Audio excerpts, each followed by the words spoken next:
All right, ready to go. Well, listen, welcome everybody today. It's nice all to have you here on a very bright, sunny day in Lawrence, Kansas, with the weather at about 30 some odd degrees, as it should be, because that's what Wednesday does around here, as near as I can tell.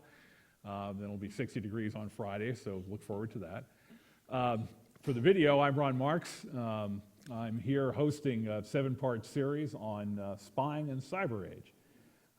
This all came about because somewhere along the line, I had joined CIA back in the mid-1980s, 1983, and thank God for this crowd today, but you younger ones, the older ones will explain to you what that era was. It's all right. I promise you I won't use the word Cold War too often, or Ronald Reagan or whatever else. All I want to say to the older ones in here is my first presidential vote, in fact, was in 1976, and it was for Jerry Ford and Bob Dole.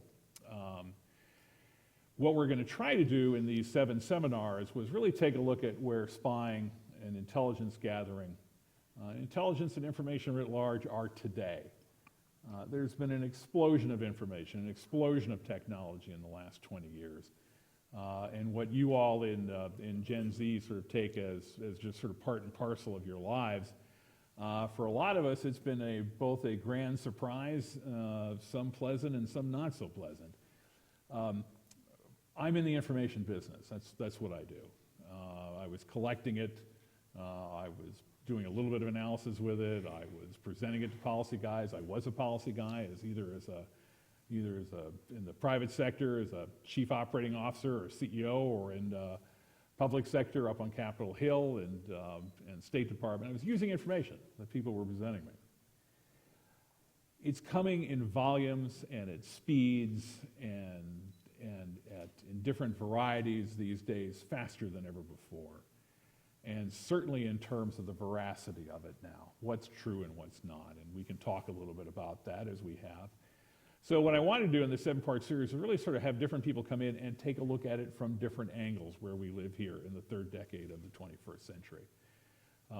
We had Roy Hartsfield in from CIA, the person who was head of human resources for the Digital Innovation Directorate there, to take a look at what it means now to have people who know this world, who understand this world. I'm sorry to report I probably couldn't cut it there anymore, all things considered.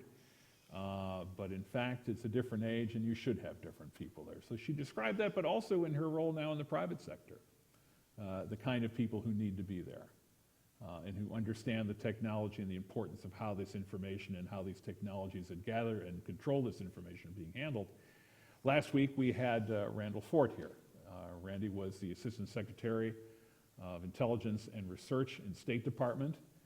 He was essentially the head of intelligence for the Department of State underneath Condoleezza Rice.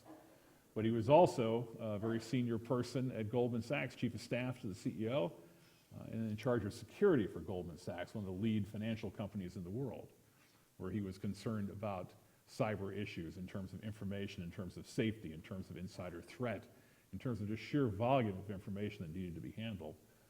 And in his work since that time at Raytheon Corporation, but also at the Intelligence and National Security Alliance on various and sundry commissions and groups, has had to look at what kind of effect this huge volume of information has had on decision-making, how we decide things. It's not just us on a daily basis. The example I always use is somebody buying a car, buying a laptop now. So it's not a question of having to seek out enormous amounts of information. It's a question of trying to sort through huge amounts of information from different platforms and different capabilities. So that was the second part of this tranche of 7. The third part today comes this very nice lady who came from Washington, D.C., Stephanie Pell. I will let Stephanie explain her career. She's currently up at West Point, dealing in their cyber group up there, and I'll let her describe the specifics of that. She's had a magnificent career, a North Carolinian all the way. We're showing her Mrs. Dole's room over there, which I'm sure will expand here shortly. I believe, what is it, bachelor's and JD at North Carolina? At UNC, I'm a Tar Heel through and through. Well done you. All right, there you go.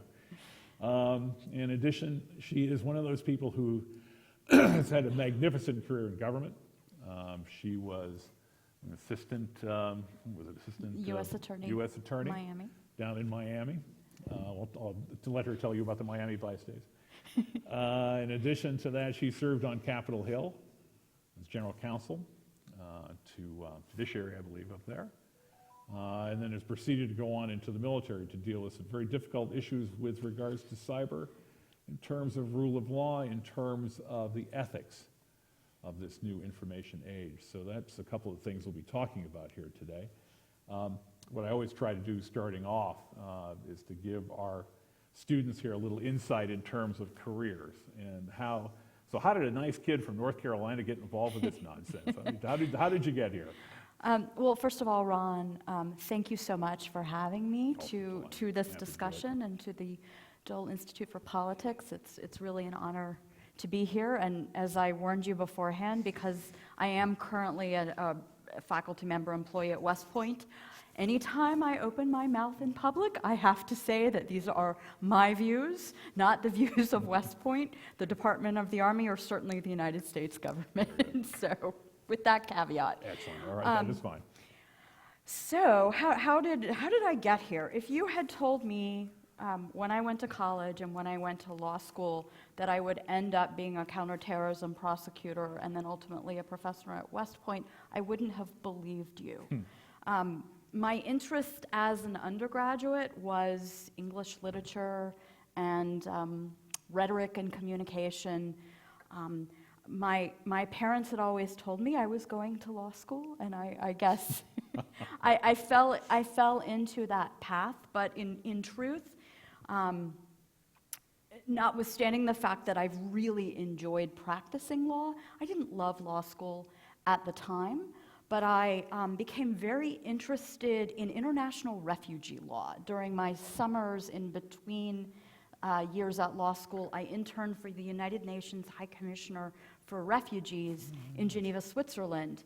And I thought I was going to graduate and in some way, shape, or form go into an international law, specifically human rights, international refugee law, but the UN doesn't hire right out of law school, so they informed me, you need to go get some substantive experience. So I applied to something which still exists called the Department of Justice Honor Attorneys Program, and what it does is it brings attorneys who they're law students who then hopefully pass the bar and therefore can call themselves attorneys, but it brings which I did. It brings young attorneys into the Department of Justice. Sometimes they'll do a clerk for a federal judge or a state judge first. And I was given a position at the then, so I'm really dating myself, Immigration and Naturalization Service in Miami, Florida. INS exists no more. It is no longer, immigration is no longer part of the Department of Justice. We're now in the land of the DHS, Department of Homeland Security. So a bright-eyed, somewhat naive, but very eager young woman headed down to Miami, having never lived outside of North Carolina before. It was a really interesting experience because the politics of immigration law, at least in or around 95 and 96, were something very different than what I understood in North Carolina. You had problems going on in Haiti, and there were a lot of Haitians seeking refugee status. You had, a pretty continual influx of Cubans, and there was, I think it's still law in the books, the Cuban Adjustment Act, where right. if you were Cuban and you merely sort of got your foot onto dry land, you were immediately put into a kind of status that allowed you to adjust. About 9 months into being at a young lawyer at Immigration and Naturalization Service, I got a tremendous opportunity. This is my sort of advice. You can't always plan these things. They just happen, and you step into the opportunity. I was offered the opportunity to go and be a special assistant United States attorney. So I was detailed to the U.S. Attorney's Office. This is sort of the part of the federal government that does federal prosecutions in various districts. Miami is a phenomenal place to be an assistant U.S. attorney because the variety of crime and cases, you think, okay, of course it was drugs, but it's a lot more healthcare fraud, immigration issues, and what I will come to, counterterrorism. So I was loaned there, and sort of my thoughts that I would somehow try and get back to the United Nations quickly dissipated when I saw how interesting it was to do investigations. And so I decided I need to get hired permanently here. And I worked really hard, and as with anything else in life, made a lot of friends. We had a new U.S. attorney coming in, a gentleman named Tom Scott, who had been a federal judge, and there had been a problem with the former U.S. attorney who had an incident at a strip club, which I won't go into now, but it's public. It always seems to be something like that. It's public knowledge. But so the new U.S. attorney came in, and I eventually applied and convinced him to hire me as now a regular assistant U.S. attorney, and started off like any other, we were called AUSAs, and did relatively small kinds of investigations. And then in or around the summer of 1999, a group of individuals from the IRA, and I don't mean Internet Research Agency, I mean Irish Republican Army, came to South Florida. This was when the Good Friday agreements were going on, the peace process to try and end all the violence that was the Troubles. They'd been going on for years and years. So a group of individuals came to South Florida. Their goal was to purchase weapons, hide them in computer towers. This is 1999. There were no such things as nice little laptops. And children's toys, like fire trucks, boats, and mail these weapons. And the idea was the mailing addresses were to Dublin, and then they were going to be smuggled over the border into Belfast.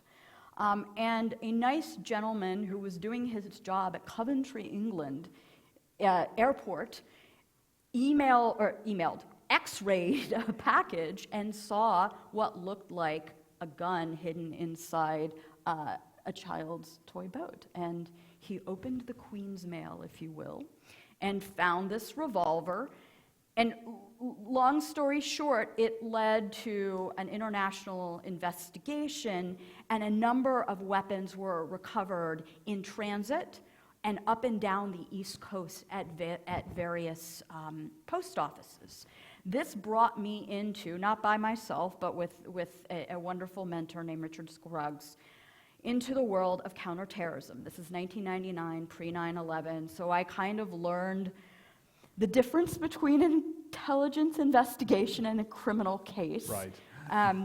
The funny story I always like to tell is in the FBI, in the sort of cubicle area where this case was being investigated, there was a group of agents working on the intel side, a group of agents working on the criminal side. Never the two shall meet. No. And there were reasons for that, except one evening they decided to send the intel agents out to do a trash pull on some of our suspects. We ended up being able to identify some of these people who were mailing the weapons and also purchasing them unlawfully. So they do a trash pull, and what do? They classify the trash. This was not a sensitive source and method. Right. But that's a good segue to what sort of happened after 9/11. I was still in Miami, working in Miami, Florida, when 9/11 occurred. The Miami Joint Terrorism Task Force, like a number of agents around the country, were executing search warrants to get into where the hijackers lived. You may want to explain what the JTTF is. Sure. Joint Terrorism Task Force is a group of law enforcement professionals from both state and federal agencies. And the goal is to put them together because they all bring certain capabilities. They all have certain authorities that they can exercise. If you're from the FBI, you might have a different authority that allows you to do things that maybe you can't do if you're at INS, Secret Service. Right. So the whole idea with a Joint Terrorism Task Force is if you have, God forbid, a terrorist incident or you're investigating a terrorism case, that you can bring to bear all of the resources of federal, state, and local government. Right. So the Miami Joint Terrorism Task Force is working, obviously, along with federal and state partners across the country and obviously partners across the world. And after 9/11, the focus then in Congress pretty soon was to make sure that our laws didn't exist such that we were operating like in stovepipes, that the criminal side could never know what the intelligence side did and vice versa. And these rules, which kept sometimes criminal and intelligence separate, they were there for a purpose. Part of it is our privacy and civil liberties. We are a rule of law nation, right? We don't want law enforcement intelligence community just running willy-nilly, investigating anyone for any reason. We need laws and regulations to govern this. But it was, I think, rightly determined that perhaps we needed to learn at least how to share information better. Right. And so that started to change after 9/11. And we started, I think quite appropriately, to get more forward-leaning as prosecutors, more aggressive, if you will, in looking with law enforcement towards preventing threats. And that kind of led into a case that took most of my 30s. There was an individual named Jose Padilla who landed in Chicago O'Hare International Airport on May 8th, 2002. Based on intelligence that had been collected, it was believed that he was coming to the United States to set off a dirty bomb. Right. That was never proven.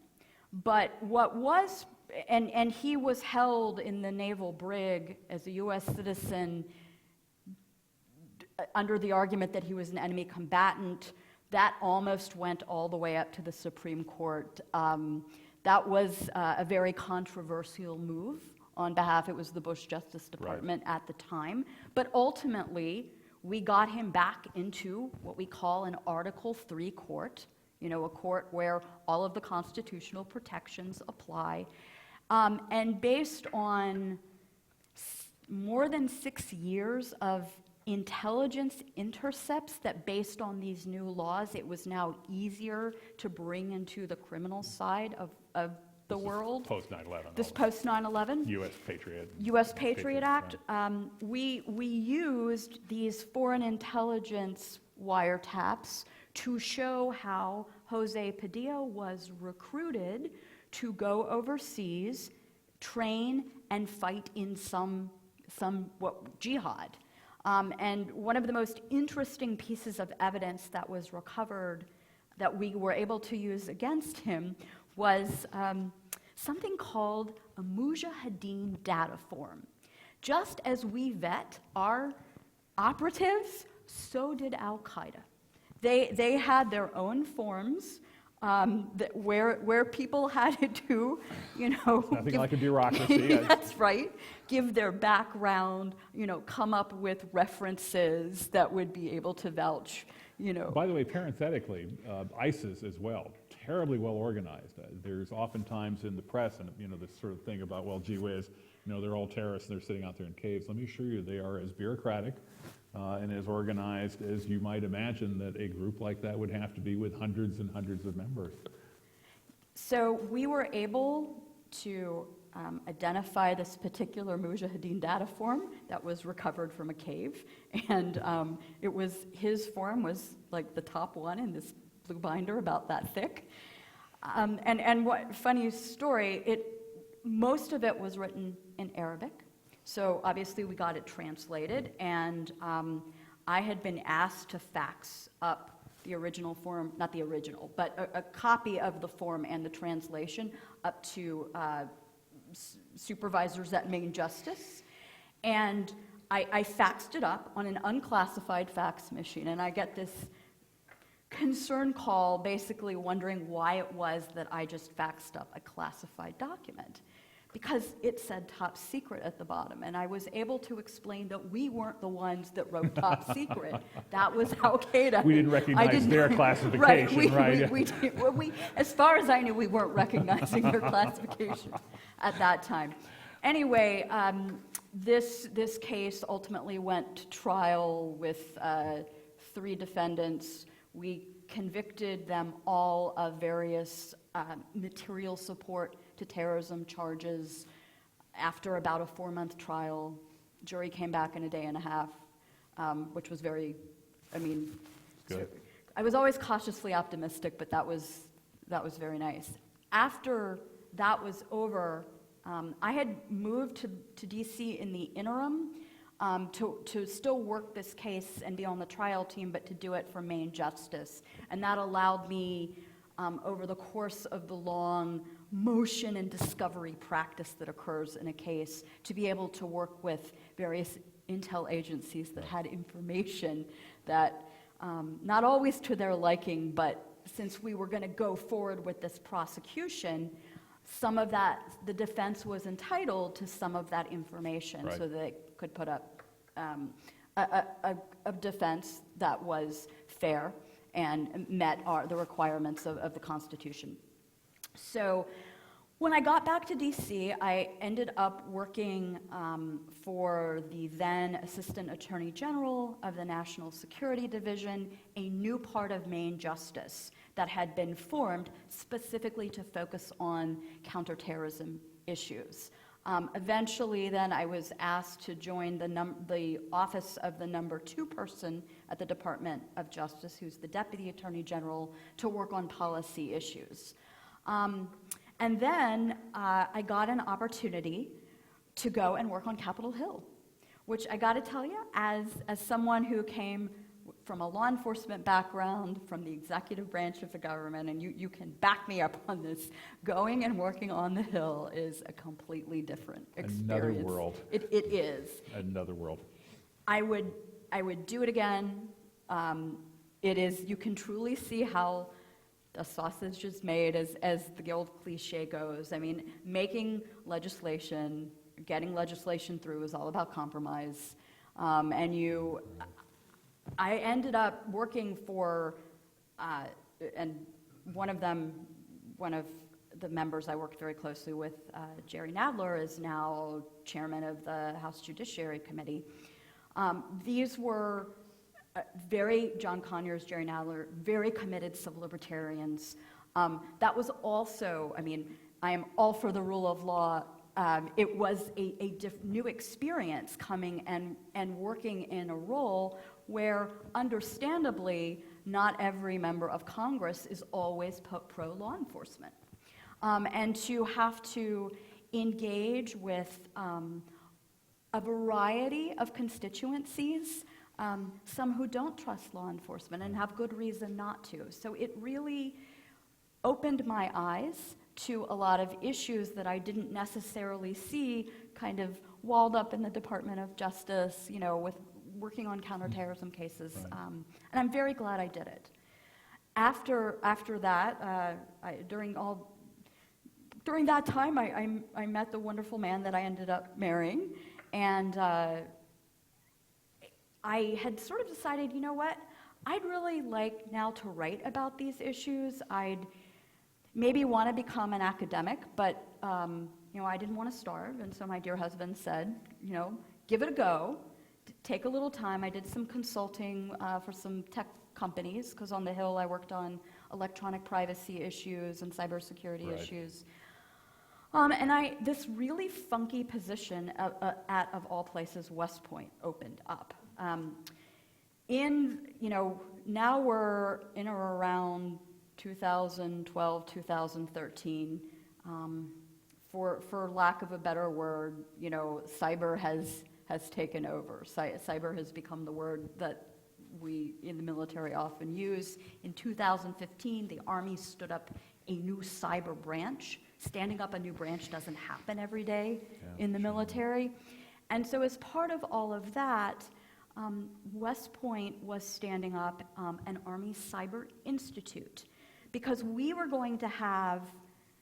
Point was going to have a number of cadets who would graduate and go into the cyber branch, and cyber was going to be not just a part of the world that those in the cyber branch would engage with, but cybersecurity, Right. offensive cyber operations. That's a big elephant. Were Yeah. they were trying everything then, or were they just trying to get a feel for the general concept of cyber, or was it specific areas? I think that at least West Point's focus was on education, like how are our officers, whether they're in the cyber branch or whether they're in other branches, how are they going to have to engage with this domain? Right. And how do we need to prepare them? So the way, I won't take you down the rabbit hole of all of how West Point has structured its curriculum, but in a nutshell, it's not just the cadets who are doing electrical engineering or computer science degrees. Cyber courses are offered across the departments, and it is, generally speaking, cadets will have some engagement with the cyber world as they move through West Point. Right. I was hired specifically to develop West Point's first ever cyber ethics course, and it is housed in the Department of English and Philosophy. And that has been just such a truly rewarding experience. These young men and women, as I'm sure you all appreciate, make a sacrifice. They make a choice very early in their college career, before they go, to commit to service in the military. And West Point is a challenging program. I have just so much enjoyed exploring various cyber ethics issues with cadets, especially because these are generally very disciplined men and women, and I introduced some themes in this course that ask them to question whether it is appropriate for the government to be doing certain things in various ways, in various circumstances. I'm a lawyer by training, so my first instinct is always to ask, well, what does the law say about an activity we want to perform? And it's in the cyber domain, it's certainly not that the law has nothing to say, it does. But I don't assume that the law has resolved all of the questions and challenges that we face in the cyber world in the same way that it does in the physical world. And even if the law does have something to say, I don't always assume that the law resolves the question or the problem in a way that necessarily promotes the values that are the most democratic values, or that balances competing equities in the right way. There is often, you've heard of a tension between privacy and security. I mean, we run into that a lot in the national security field, but also in terms of exercising our surveillance authorities. Yeah, what do you say? I mean, if we're standing out in the street corner in your mind, someone talks about the internet, and of course everybody says internet and cyber, and they're all confusing terms back and forth, but talks about it. It tends to start off with, yeah, I ordered something from Amazon, and then it goes, and at some point in time I had my number stolen, my social security, my whatever. So there's an element of service and an element of lawlessness to it. And as we've gotten more involved in the military side of this, I'm just curious as to how you've been dealing with what essentially, or just some of your thoughts essentially on what appears to be to the outside world, this very sort of lawless frontier, this area of the world, vast, but at the same time, what are the rules here? What should we be paying attention to? What should military people be paying attention to as they move forward? So, if someone comes and tells you, here's a book with all of the rules and laws for cyberspace, they're selling you a bill of goods. We're in the process of figuring this out, both on an international and a domestic level. For me, at least, and this is partially because of my law enforcement background and the issues I dealt with on Capitol Hill, being online, visiting all kinds of places in cyberspace and how information is collected about you and who gets access to that information, raises a host of both privacy and security questions. And to be quite frank, we're still working our way through that. There are many ongoing debates, both domestically, many new regimes or frameworks coming into being. The European Union has now implemented the GDPR, the General Data Protection Regulation. Well done. Thank you. We, as you know, in government, we tend to speak in acronyms, but you need to make sure you know what those acronyms stand for. And then California has recently passed the California Consumer Protection Act, the CCPA. Those laws, those frameworks are providing consumers with new rights, new abilities with respect to data portability, with respect to the right to delete information. That's, it's taken a while to figure out, and I don't think we're done. Right. There is no yet federal version of California's CCPA. Something like it may come about in the coming years. What do you do with a military that this is now, cyber is now a domain? In my mind, internet is the access, cyber is the domain, it's the information. What do you say to them, or what are the classes about now in terms of trying to say, here's how we think you should deal with this domain? Because clearly the information is out there. The potential, I keep saying pipes and water because I can't think of I'll blame it on Mike Hayden, the former director of NSA. The idea of the pipes was, essentially the computers themselves, the software, the water being the information. What are their rules of the game at this point? They're being asked to protect us. Cyber Command, an entire command of the U.S. military was formed based on the idea of engaging in cyberspace, protecting the United States as such. What are the rules of the games for these guys? I think, and I hope this doesn't get me in trouble, but I think senior officers generally would express the sentiment that the doctrine isn't always keeping up with A, the capabilities, and B, the needs. Right. That said, again, back to rule of law and ethics, we have just war theory, which is an ethical framework that governs how we fight, whether we enter into a war and how we fight war. We have the law of armed conflict, which is the legal framework governing how we enter in and fight war. There has been an effort ongoing. It's now Talon 2.0, where a bunch of international experts have gotten together to try and think about how to apply the law of armed conflict to operations in cyberspace. I don't want to say we're just sort of we're not making it up as we're going along, but we are, I would say generally, the military is all in terms of the cyber domain and looking at, obviously, artificial intelligence. Right. And so this is where you put the person in the loop on. Right now we don't, as far as, unless policy changed recently, it's my understanding, we don't have fully autonomous weapons. Right.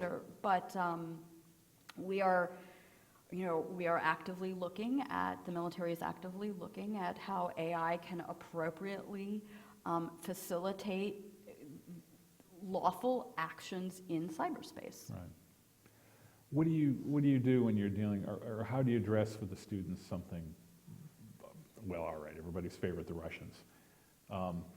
Clearly, it's not just a military doctrine for them, although they have included now cyber as part of their military doctrine, the so-called Gerasimov doctrine, which there's still a debate as to whether or not Gerasimov said it, but the idea that warfare now includes cyber under all circumstances, or that they would use cyber as a technique as they have in Estonia or Georgia or Ukraine or elsewhere. I mean, what do we say to our guys about this? Because in many ways, they really don't feel, well, let me even put it up to the meta question. How are we dealing in a cyberspace in which other countries play by different rules?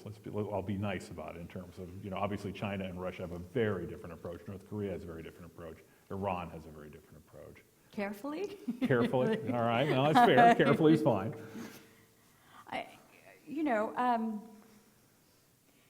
So one of the challenges is to figure out, what if you are working through the cyber domain, what is an armed attack? Right. What is not that we declare war much anymore, but what is an act of war? I don't know how many people in the audience are familiar with Stuxnet, and of course, no one officially owns up to who perpetrated Stuxnet, but essentially you had an operation that blew up a bunch of Iranian centrifuges. Right? This was physical destruction. This wasn't just, stealing information or bricking a hard drive. How do you classify that? Right.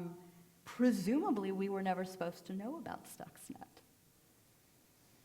Yeah, it's interesting to have watched the patterns, because in the nuclear age, we had, probably by experience, but also just by golly, there was always that Herman Kahn's 47 steps or whatever it was to nuclear war, where you're going through various and sundry levels of, all right, first there's guerrilla warfare, then there's some form of conventional, and then you're going to some form of nuke. Do you see that coming about in cyberspace, or is that just going to be a function of time? Is that what Tallinn was about, in fact, was trying to establish that? So, Tallinn certainly is trying to help establish some norms based on the application of international law to activities taken in the cyber domain. Tallinn doesn't have any kind of precedential effect. It doesn't make law. It's just a bunch of experts opining on what it is. But certainly nation states can borrow from the thinking when they're formulating their analysis and response to certain activities. Let me cover the space a little bit itself. When people think about cyberspace, they'll often think in terms of Facebook or Google or whatever else, in terms of the information that's there. We sort of gave it away in that sense. I don't think anybody here charged Facebook or Google or any of these guys for the information that we were providing them, and Mark Zuckerberg, by the way, thanks you for that. When you're in law enforcement, or you're in the business that we're in at this point, how much of that stuff is fair game, in the sense of it's out there? What have we decided? Let's put it that way. Where is our rule of law when it comes to the idea of how are we going to use this? So, as a general sort of proposition, let me say we as a society are still in the process of deciding that. So we have constitutional law. You've probably all heard of the Fourth Amendment, which protects us against unreasonable searches and seizures. And applying the Fourth Amendment to some of these new kinds of services that have electronic data, especially when we choose to make them public. Right.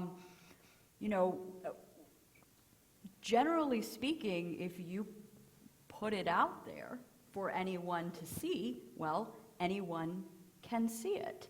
I think one of the, and this has taken a while to get up to the Supreme Court. Think about it, most of us expect that police officers can, use their eyes to watch people walking around in public streets and thoroughfares, correct? Now, if that police officer wants to come and search your home, he or she needs a warrant. Well, you know, what happened in the age of the smartphone was now all of a sudden the police officer did not need to sit at his or her desk to see where you were. All they needed to do was get that information from a telecommunications company, because guess what?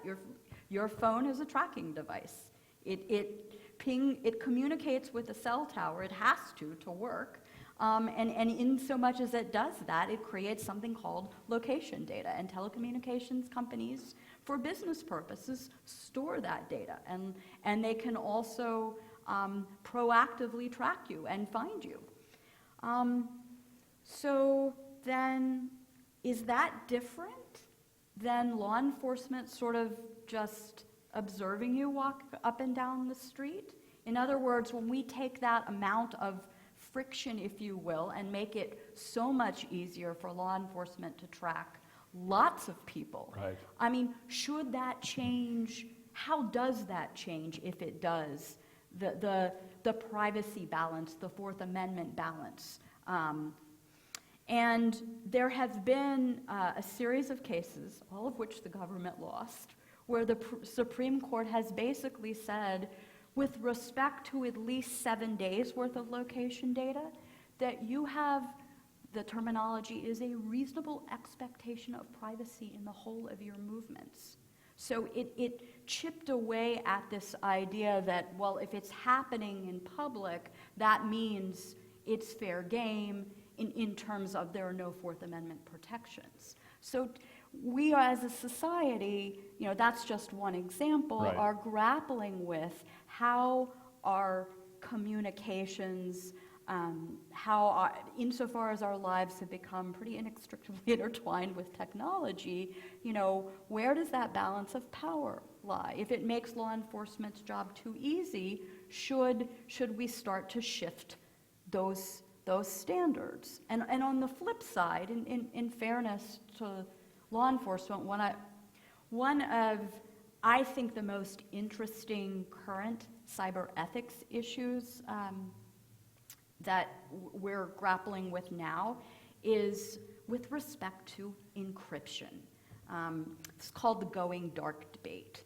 And what the going dark debate is essentially a debate about how we as a society and technology companies should respond to the fact that while various forms of encryption keep our data very safe, I mean, nothing's 100% secure, but in doing so, it can make it more difficult for law enforcement, even with a warrant, the probable cause document that the Constitution recognizes as allowing for a lawful, reasonable search.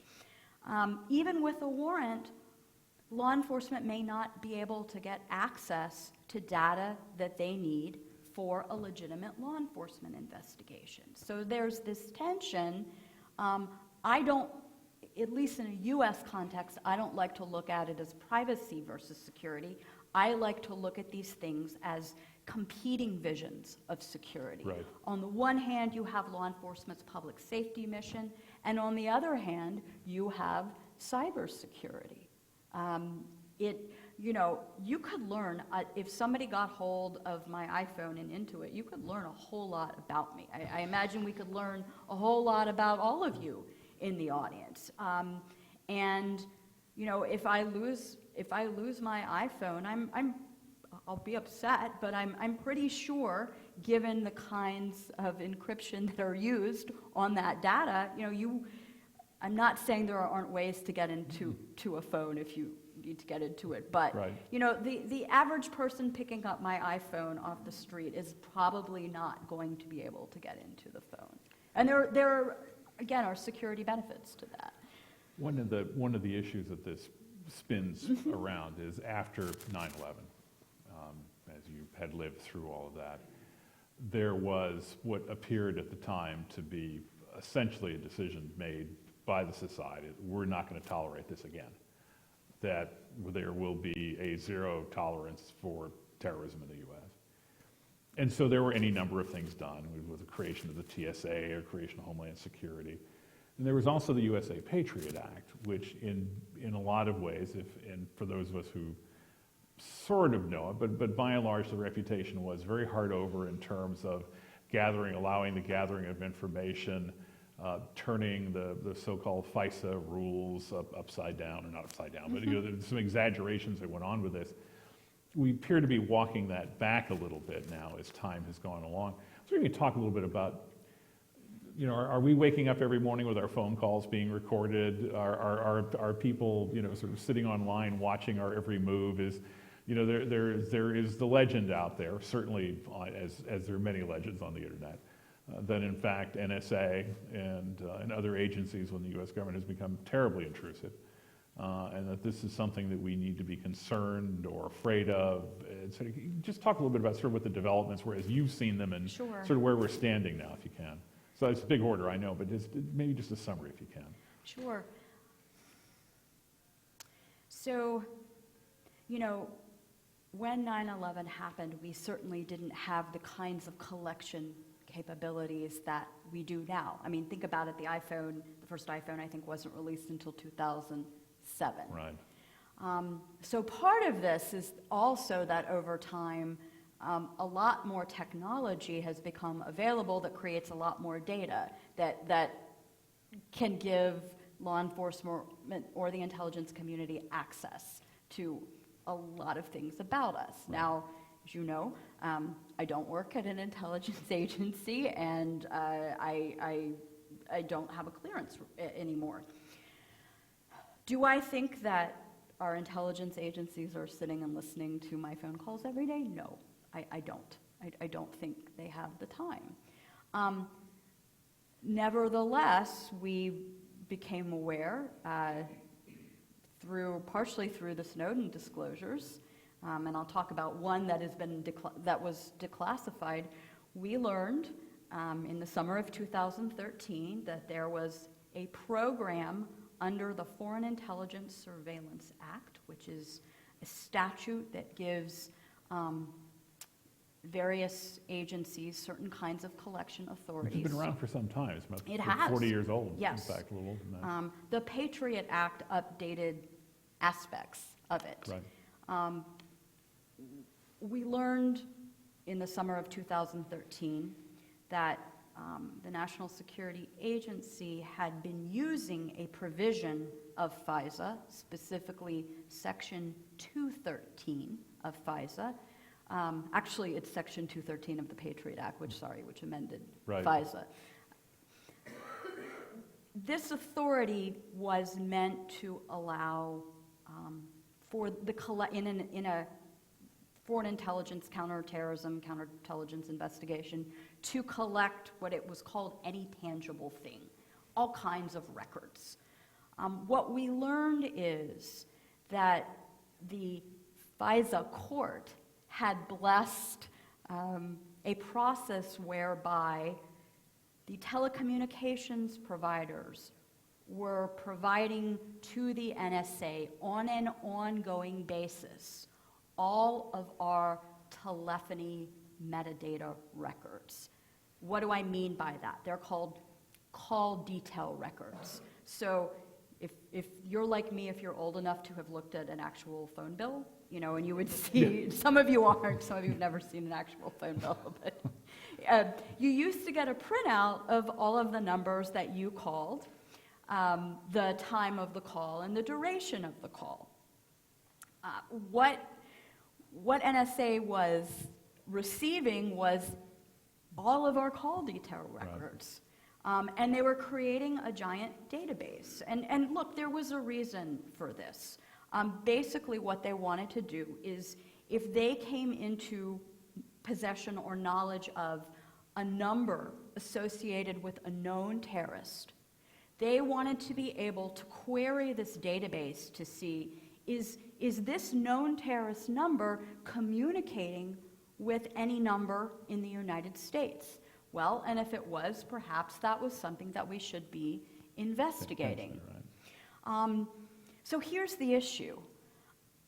You know, I think certain legal scholars who look at this sort of agree that, well, perhaps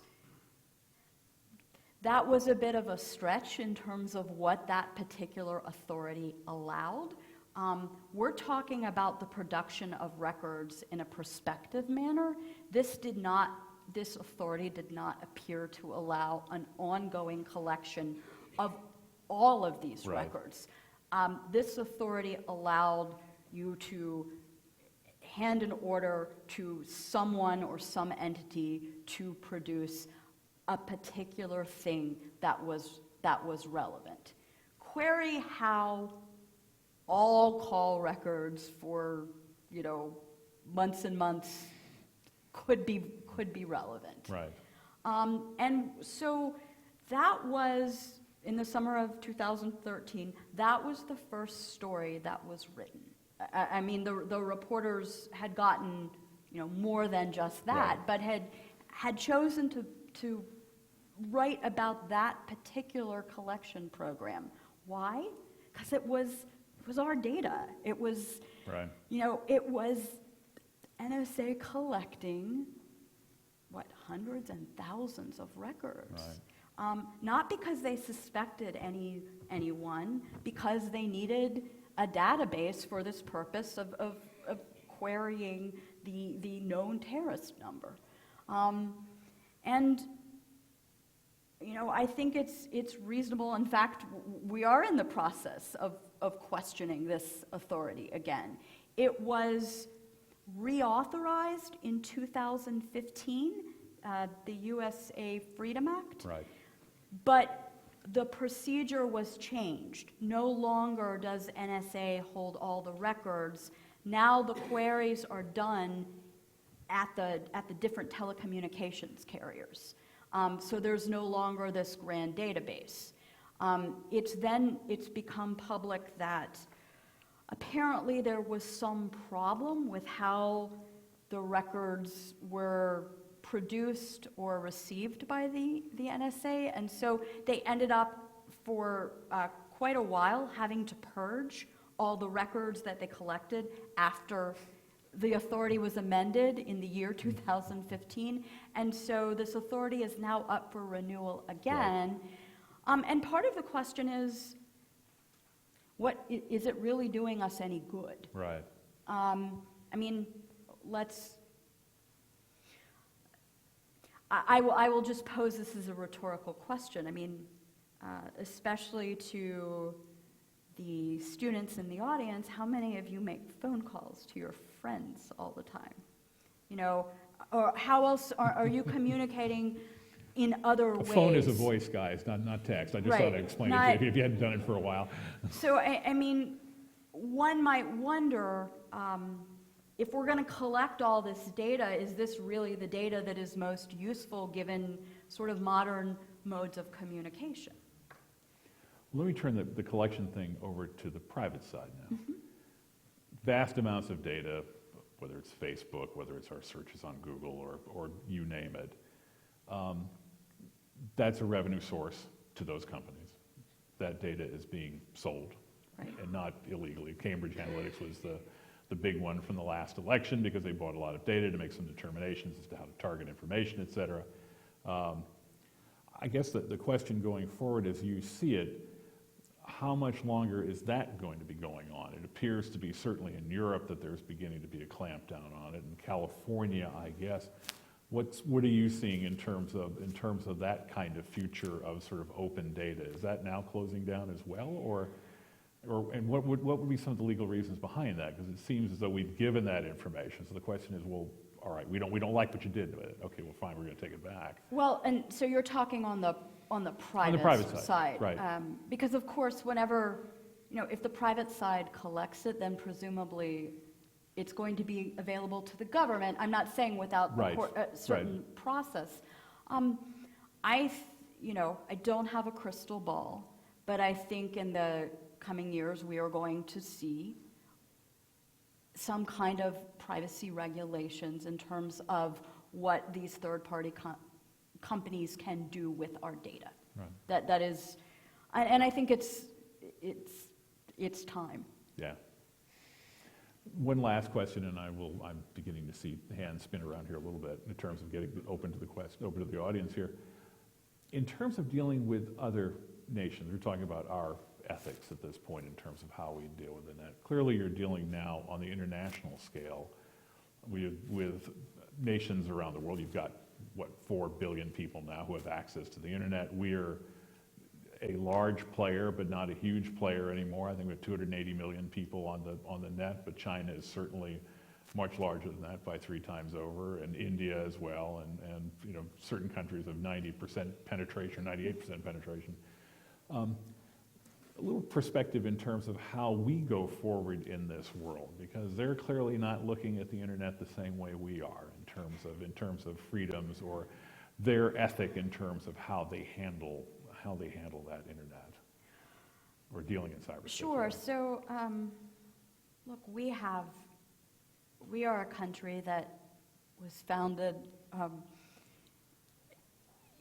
and has a distrust for government and authority, right? That is sort of in our fiber, and we have very strong First Amendment principles. Even if the quote First Amendment may not apply in every situation, free speech is a value that this country was built upon. So we want to see a free and open internet.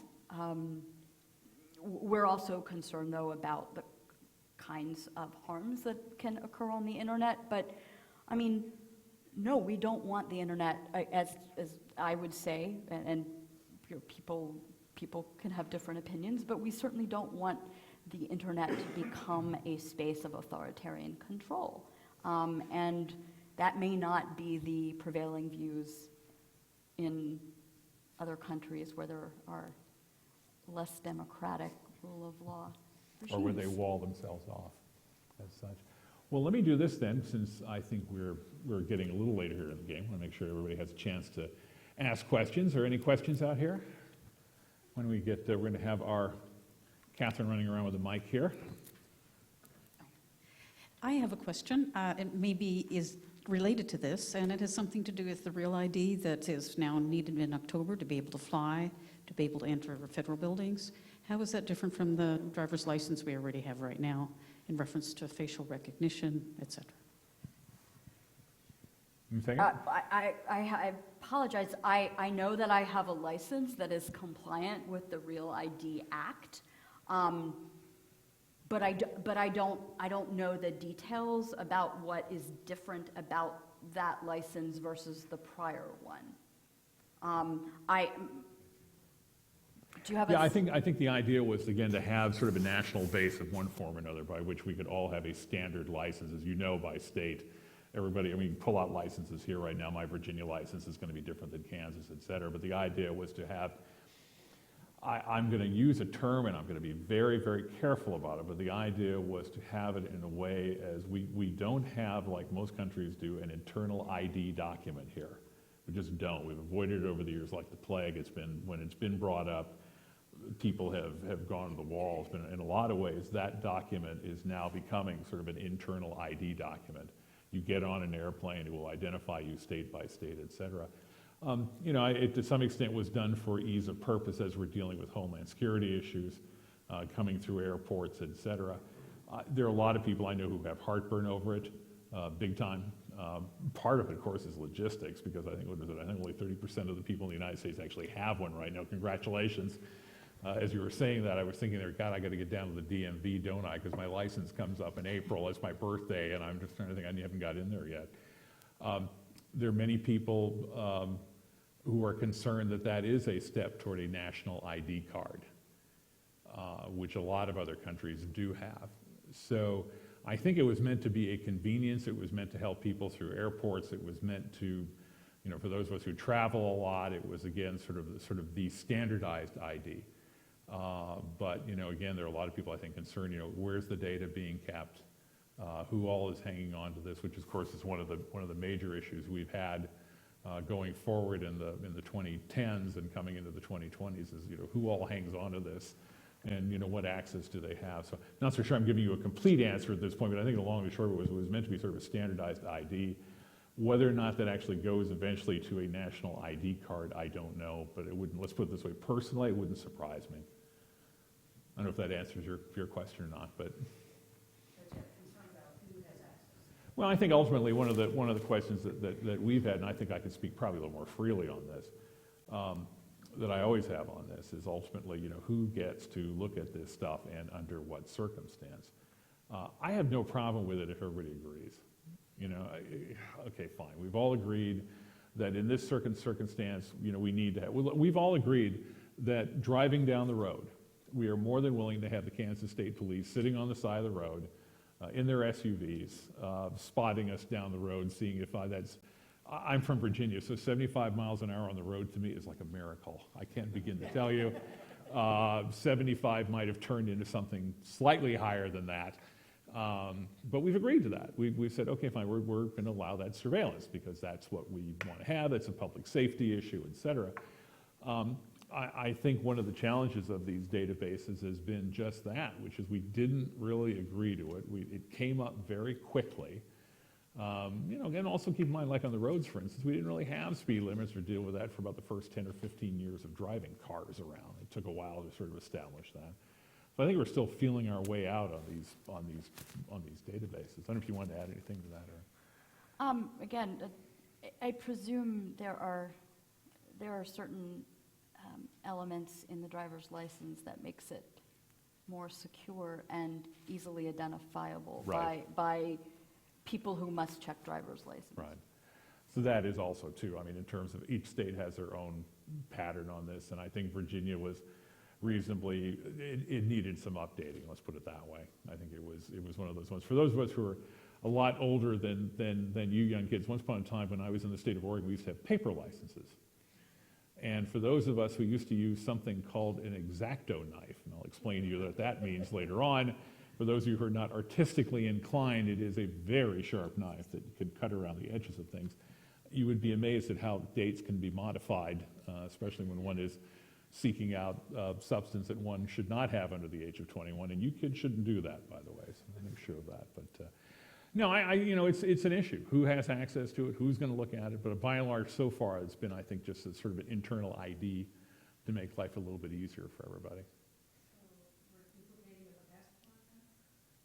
Well, one of the other questions, of course, is how this fits into, if you have your passport with you. In fact, as I recall, I think that's going to be the substitute. In fact, that would allow you to do so. My only statement on the subject is probably as easy to go to the DMV like you did, although the DMVs in the state of Virginia are miserable, so I can hardly wait to see myself waiting 3 or 4 hours to get this thing. The national ID thing has been hard for a long time. That's been a very, very hard civil liberties issue of one form or another. I don't want to go too far down the pike on that, but I hear what you're saying on, and those databases will need to be protected, and I assure you somewhere, somehow, and secured, somewhere, somehow, some way, and we were talking about this. I'm a great believer in, and I say this for both of the adults and the young women in here, there's nothing less trustworthy than a 20-some-odd-year-old male, especially an IT guy who has a bad relationship with his family, because those are the kind of guys that I used to love to recruit, and they give you access to all kinds of things. So as secure as you may be, you're always exactly one IT guy away from happiness in terms of gathering information. Other question? Yeah, hi. My name is Kara. I'm a student here at KU, and my question is related to online recruitment. So how do we balance First Amendment rights while also looking towards extremist homegrown groups that are using platforms like iFunny or even Google Maps to recruit online now? So it's a really interesting question.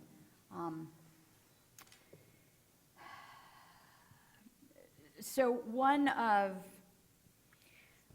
the issues that is the policy, legal, national security community is really grappling with is, how do we control those should we even be controlling those kinds of activities online? There is a law that is currently in place. Actually, Ron Wyden was one of the Right. authors, that basically says you can't hold platforms liable under civil law or state criminal laws for activities that their customers are engaging in online. In other words, they're a platform, not a publisher. Now, one of the other things that law does is basically says, platforms, if you want to take down certain kinds of activities that you don't agree with, whether they be the types of things that you describe, or, maybe, I don't know, you don't like people who grow tomatoes. So anyone who starts posting about growing tomatoes, you decide they can no longer be your customer. I'm hopefully picking something very neutral here, and I'm not offending anyone who grows tomatoes. The anti-tomato league will be I coming in happen here to shortly. love tomatoes. So as the internet has developed and grown, this law was initially passed because the internet was a nascent technology, if you will. There is a debate going on about whether protection from those kinds of liability should be removed, especially with respect to child exploitation. Now, to be clear, these platforms aren't fully immunized from federal criminal laws, but federal criminal laws generally have an intent. I mean, if you don't know about it, it's hard to charge someone. But Facebook, Twitter are, grappling with, in the context that you've identified, but also in respect to the spread of disinformation, especially given the fact that we have an election coming up. That's a really hard question. I don't know if you all remember what happened in Charlottesville, Virginia. This is a couple years ago now. Because he was just convicted in that. Right, where there was a Nazi march and rally. There were counter-protesters and a young woman counter-protester. A car was purposely driven into her, and there was this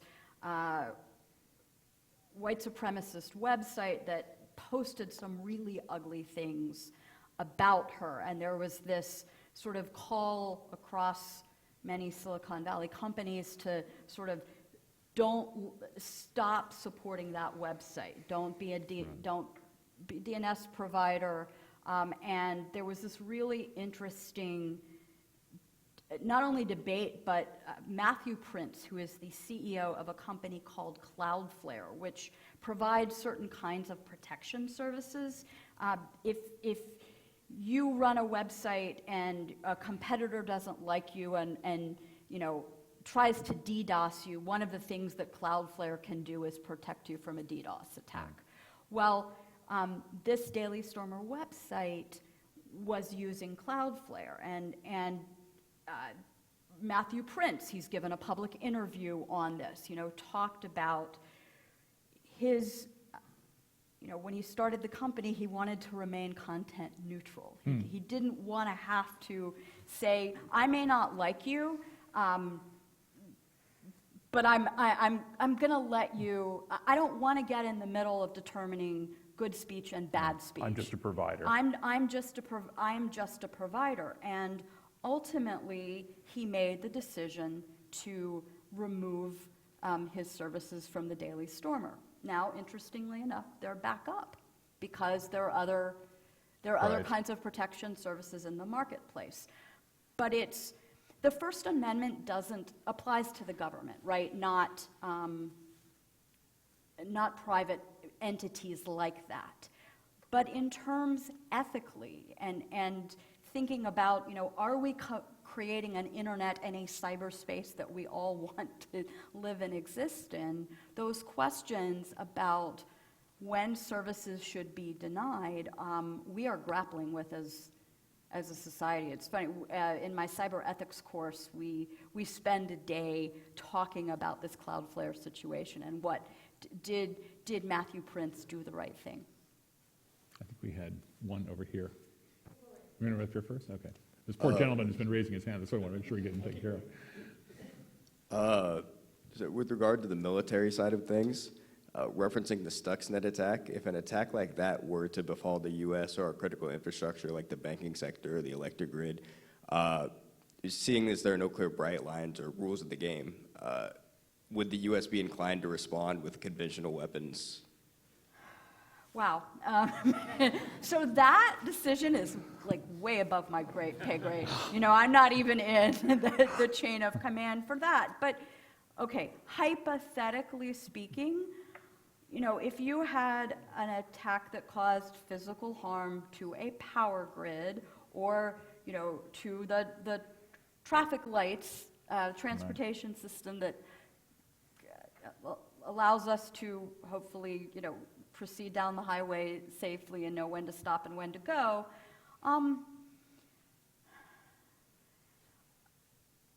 I don't know what the U.S. would do, obviously, but I certainly think that there's a good argument to be made for why a kinetic attack might be appropriate in that kind of situation.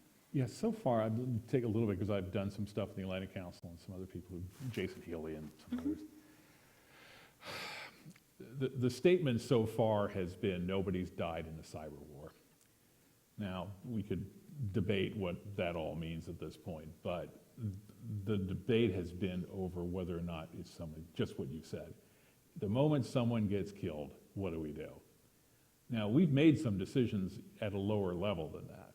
I mean, for very political reasons, not illogical reasons, for political reasons, when the subsidiary of a Japanese entertainment company located in Culver City, California, is attacked by a foreign nation, and what are exposed are essentially emails from the company. So a lot of Christmas presents were saved that year, and we all know that J-Law now makes too much money, and she's not a nice person. That was considered a national security incident, and we in turn responded to that by attacking North Korea, because North Korea was whom we traced it to. So that was a very deliberate decision on the Obama administration's part. I think Stephanie's right. I think people are still sort of fumbling with it. At what level do we engage? There is, of course, the idea of dealing with advanced persistent threat. So we're constantly out front. I think that's sort of Cyber Command's doctrine, in fact, is we're going to be out front. We're going to be pushing back. There have been some declassification of documents recently in which we have looked at some things that were done against ISIS. Not altogether clear at this point.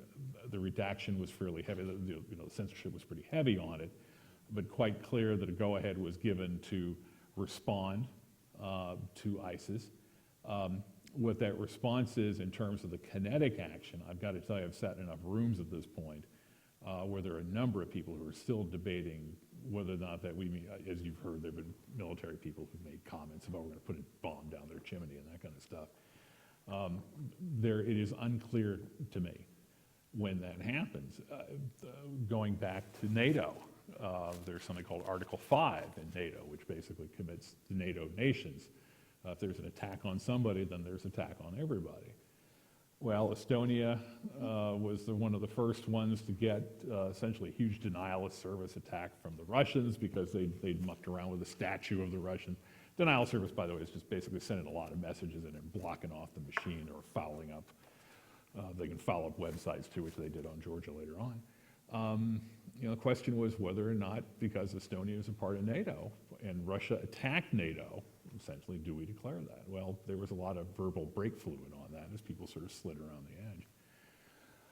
Part of your responsibilities, my friends who are now coming into the workforce and in your 20s and 30s and who live in this world, you're going to have to make that decision.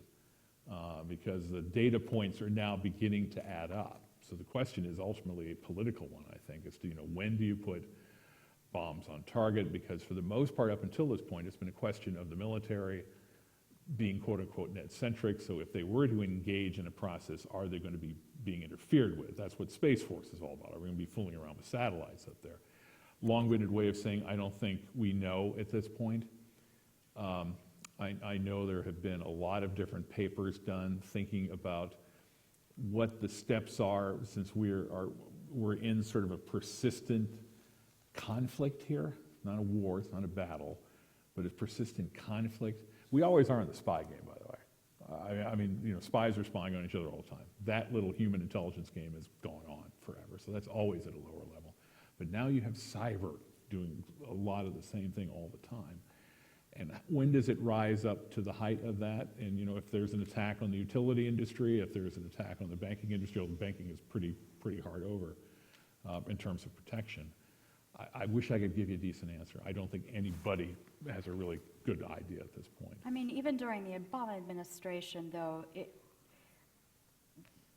we left ourselves lots of room to interpret depending on the particular situation. Yeah, absolutely. This gentleman, please, Catherine. We must. Yeah, these issues are so technical that how is a citizen like myself supposed to evaluate a claim such as Huawei is a threat because it's a Chinese company. China is developing quantum computing, and that's going to destroy encryption. How do I evaluate that? Well, let me start, and then I'll let you step in. My initial response is the hell if I know. One of the challenges here is you have a lot of experts dealing on a lot of complex issues that are moving very fast. Again, I'll speak to the younger people here. 10 years in your lifetime is a major portion of your life. I'm sorry to report 10 years to me means breakfast, and a second breakfast following it. So the things that we would normally have some rules to deal with, we haven't quite gotten around to yet. The technologies have come in so quickly that we don't really have rules. I will say one thing that I would look out for, and this just comes from my natural skepticism, Presbyterianism, or whatever else I've got, is be careful of overhype on some of this. AI in particular, artificial intelligence, we were just talking about this over lunch, is still developing, still new into the game in terms of where this stands and whether or not it can learn and whether or not it can do things on its own, et cetera. Quantum computing is basically IBM mucking around with one computer at this point. Now, the Wright brothers flew a plane in 2003. By 14 people were taking bombs and throwing them out the side of the plane. By 40, people or by 36, the Germans were bombing, were bombing Guernica. I mean, there's a quick progression here. I think one of the challenges is what you've hit on. There's a real gap between those people who are the technicians here and those people who are dealing with the policy and live with the policy of having to sort of do this day to day. So we're, to some extent, at their mercy. I mean, look, I got 2 degrees in economics and 1 in finance. I follow this as a good amateur. I get, I'm a member of the AAAS. I get my science magazine. I try to read stuff in the New York Times. I have friends like, Stephanie or Randy Ford or whatever else, and I talk to them. And I sort of live in this stuff because I sold IT stuff, I sold software stuff. But this is where you really go back to, what does the body politic need to do with this stuff? And we were talking about this before. Go ahead. No, I wanted, because the Huawei question is very interesting, and some of our allies are not necessarily choosing the same path. I guess here's how I look at it. I don't want to assume, if I need to keep my communications secure, that I'm ever going to have a fully secure path. So I'd rather ask the question whether Huawei or some other maybe not terribly friendly government has components in our networks. How, notwithstanding all of that, I need to assume that someone could intercept my communication. What am I doing to make sure that I'm comfortable with my communications traveling across unfriendly networks? Yep. I mean, that's kind of the way I look at it. Yeah, there's a certain amount of, and you were referring to this before too, for every time you get to a certain level, someone can figure out another level. And that's what we're going through right now too. I would only say, and I'm saying this in part because I'm a natural, well, here's the thing. The first thing about being a spy is that when you smell roses, you're looking for a funeral.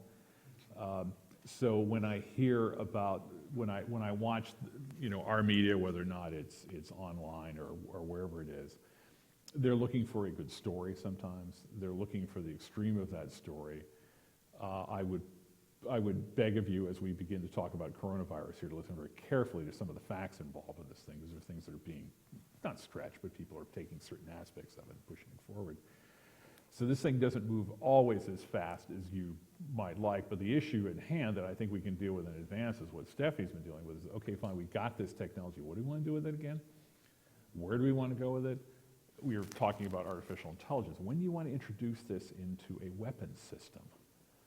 You want to have, I mean, this, for those of us who were old and remember a movie called Dr. Strangelove, Dr. Strangelove in essence was artificial intelligence. It was basically, it was a dead hand system that meant that if one bomb blew off, that essentially that the Russians had it linked up, so all the bombs would blow off.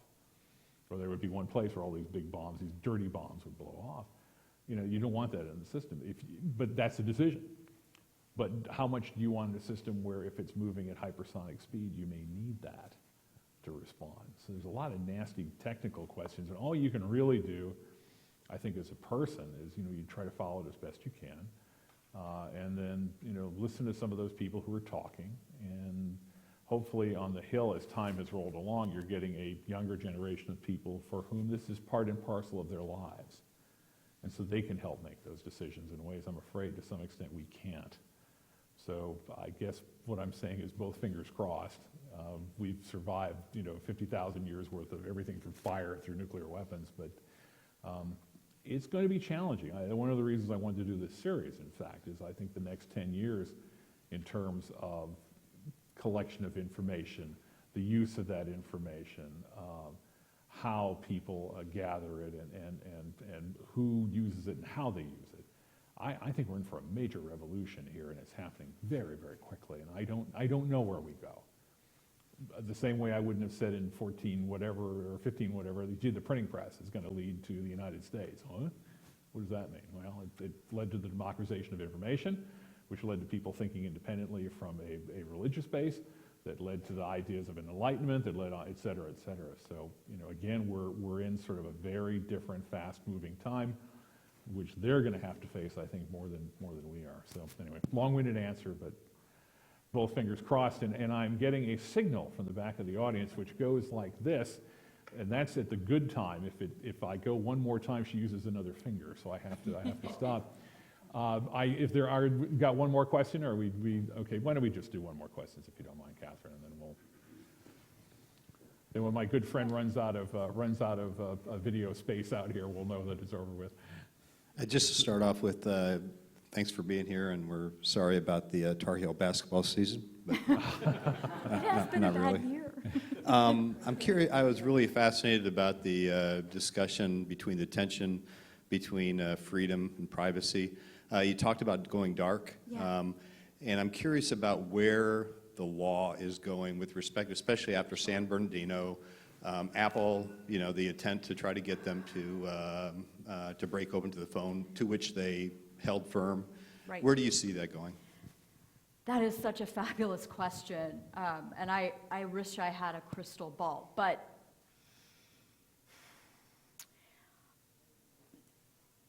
so I really think that at some point, if we are going to require companies like Apple or name any, WhatsApp, their messenger service, to create communication and storage services that guarantee law enforcement access, that Congress may need, if we're going to do that, and I'm not saying that we should, in fact, my personal opinion is that we probably shouldn't, but if we're going to go there, that Congress needs to enact a law requiring it directly, and not to use a pun, not do it through a back door, if you will, or try and stretch an existing statute to try and fill the gap.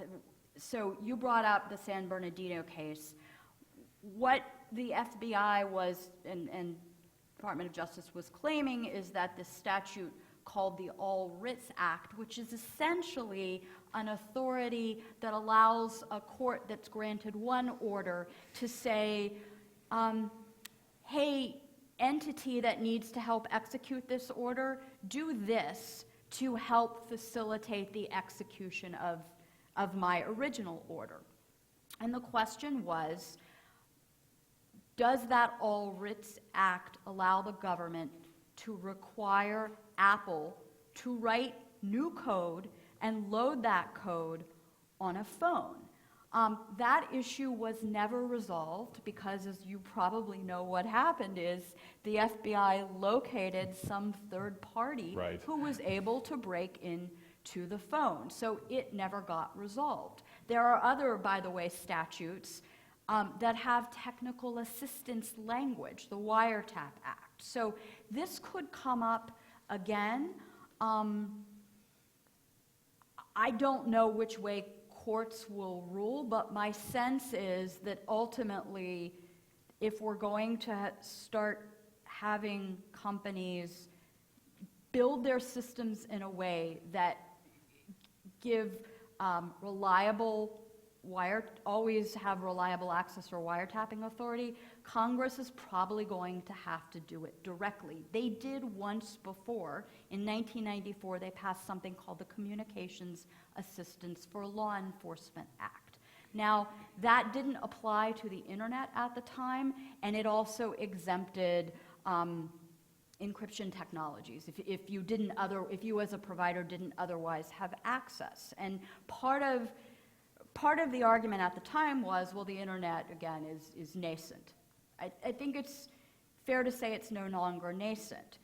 But the concern, and I think it is a very reasonable concern with building in these law enforcement access points, is that law enforcement, as I think sort of the foundation of part of your question, they're not the only ones who are going to find the access. It opens access to others as well. So I would say, just sort of as a matter of good government, if we're going to do it, we should do it directly and not try and maybe stretch or read other statutes to accomplish that goal.